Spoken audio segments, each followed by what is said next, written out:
कैसी body shape के according कैसे कपड़े पहने या फिर कौन से ओकेजन पे क्या पहने, ये वीडियो मेरे उन सब वीडियो से हटके है, एकदम अलग टॉपिक पे है, सो कहीं मत जाइएगा।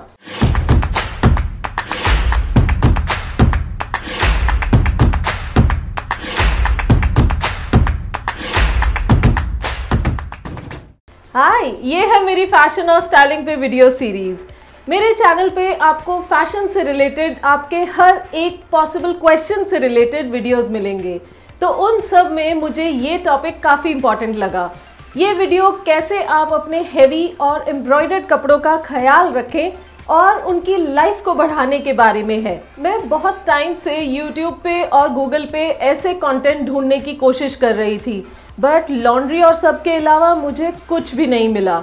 सो इस टॉपिक पे तो वीडियो बनाना ही था। इससे पहले कि हम शुरू करें, अगर आपने अब तक मेरे YouTube चैनल को सब्सक्राइब और मेरे सोशल मीडिया पेजेस पे मुझे फॉलो नहीं किया है तो प्लीज़ अभी ज़रूर करें। ये मुझे बहुत इनकरेज करता है और अच्छा लगता है। चलिए शुरू करते हैं।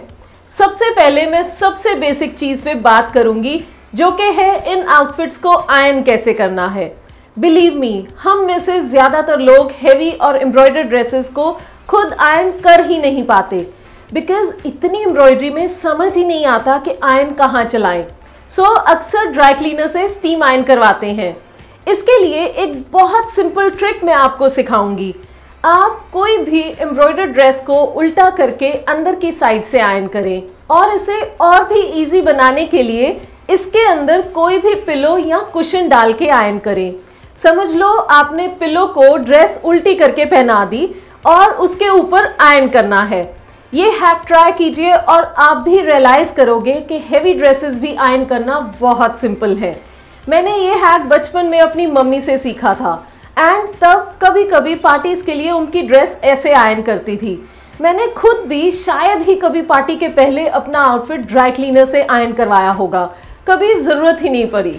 और अगर किसी फॉर्मल आउटफिट पे उतनी हैवी या मोटी मोटी एम्ब्रॉयडरी नहीं है और आप सीधी साइड से आयरन कर रहे हैं, तब भी कोई पेपर या फिर न्यूज़पेपर रख के आयरन करें।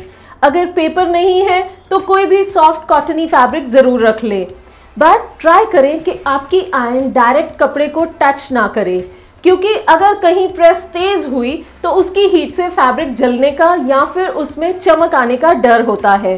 तो एक प्रोटेक्शन लेयर रखना is always a good idea. I know आप में से काफ़ी लोग सोच रहे होंगे कि मैं तो घर पे ही स्टीम आयरन कर लेती हूँ, ड्राई क्लीनर के पास वैसे भी नहीं भेजना पड़ता। तो उसका ड्रॉबैक भी मैं आपको बताऊंगी। स्टीम आयरन में स्टीम पानी से बनती है, और जब आप कोई प्योर फैब्रिक जैसे कि जॉर्जेट और सब के आउटफिट को स्टीम करते हैं तो मॉइस्चर के कारण वो थोड़ा श्रिंक हो जाता है। कभी आपने नोट किया है कि स्टीम आयरनिंग के बाद आपको अपना आउटफिट थोड़ा ज़्यादा फिट आया?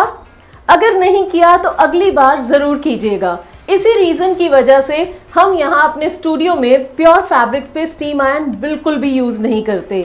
बट हाँ, अगर स्टिफ या फिर मोटे कपड़े की बात करें तो steam iron works very well. Then मैंने अपने बहुत से क्लाइंट्स में नोट किया है कि एक बार ड्रेस पहनेंगे और ड्राई क्लीनिंग या फिर धुलने को भेज देंगे।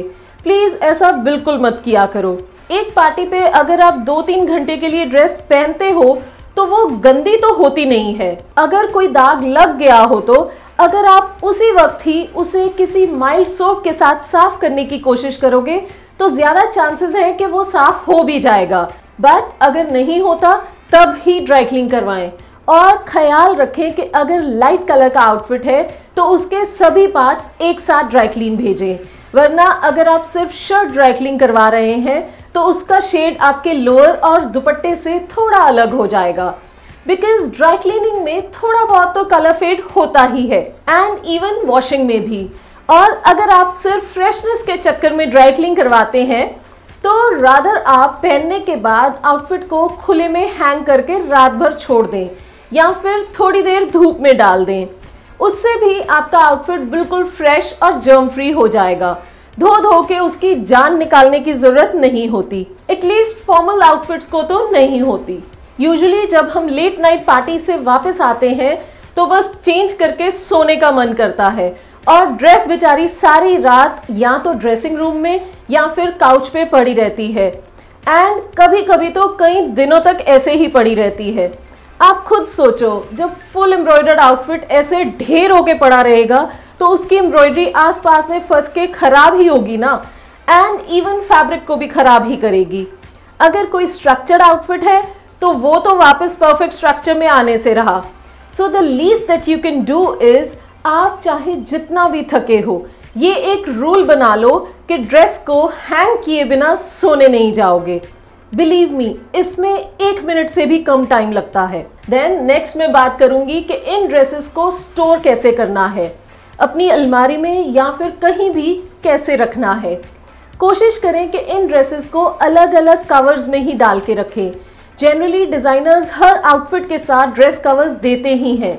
आपको ये इजीली अमेज़ॉन और सब पे भी मिल जाएंगे, या फिर आप किसी सॉफ्ट कॉटन या मलमल में ऐसे कवर स्टिच भी करवा सकते हैं। जब ड्रेसेस एक के साथ दूसरी हैंग हुई होंगी तो उनकी एम्ब्रॉयडरी आपस में फंस के एक दूसरे का कपड़ा खराब नहीं करेंगी। अगर आप अपने कपड़े हैंग नहीं करते और शेल्फ में रखते हैं तब भी सॉफ्ट फैब्रिक में रैप करके ही रखें, और अगर नहीं देन उनको उल्टा करके फोल्ड कीजिए और फिर हैंग या स्टैक कीजिए। आप सोच रहे होंगे कि ये सब इतनी बेसिक चीजें हैं, बट बिलीव मी, कितने ही ऐसे लोग हैं जिन्हें ये सब भी नहीं मालूम होता, और मोस्टली यंग गर्ल्स और जिनकी नई नई शादी हुई होती है। I will give you an example. हम अपने सभी आउटफिट्स अच्छे से डबल पैकिंग और ड्रेस कवर्स में देते हैं, बट कभी कभी जब कुछ टाइम बाद कोई आउटफिट दोबारा हमारे पास आता है, मे बी कोई ऑल्टरेशंस या रिपेयर्स के लिए, तो आउटफिट की हालत देख के मुझे बहुत दुख होता है।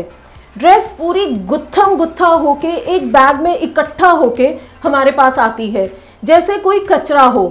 कम ऑन, आपने इस आउटफिट पे हजारों इवन लाखों रुपए खर्च किए हैं, ऐसे तो मत करो ना। कभी कभी उन लड़कियों को मेरा समझाने का मन होता है, बट यू नो, यहाँ लोग बहुत जल्दी बुरा मान लेते हैं और हमें रूड समझते हैं। हमें क्लाइंट्स को उतना ज्ञान देने की लिबर्टी नहीं होती, बट यहाँ मैं अपने चैनल पे ये ज़रूर शेयर करना चाहती थी, बिकॉज यहाँ मैं जनरली आप सबको छोटी छोटी चीज़ें सिखाती रहती हूँ और किसी को पर्सनली टारगेटेड फील नहीं होगा। समटाइम्स मैं अपनी ब्राइड्स को ये सब टिप्स उनके ट्रूजो बनाते टाइम कैजुअली देती रहती हूँ, एंड उनकी मदर्स आर लाइक, ये आपने बहुत अच्छी बातें बताई हैं, आपको इस पे वीडियो भी ज़रूर बनाना चाहिए। सो मैं आगे से ऐसे बेसिक टिप्स वाले और भी वीडियोस अपने चैनल पर बनाऊंगी। अगर आपको ऐसा कंटेंट एंड और भी बहुत कुछ देखना है तो मेरे चैनल को सब्सक्राइब ज़रूर कीजिएगा। Thank you so much for watching.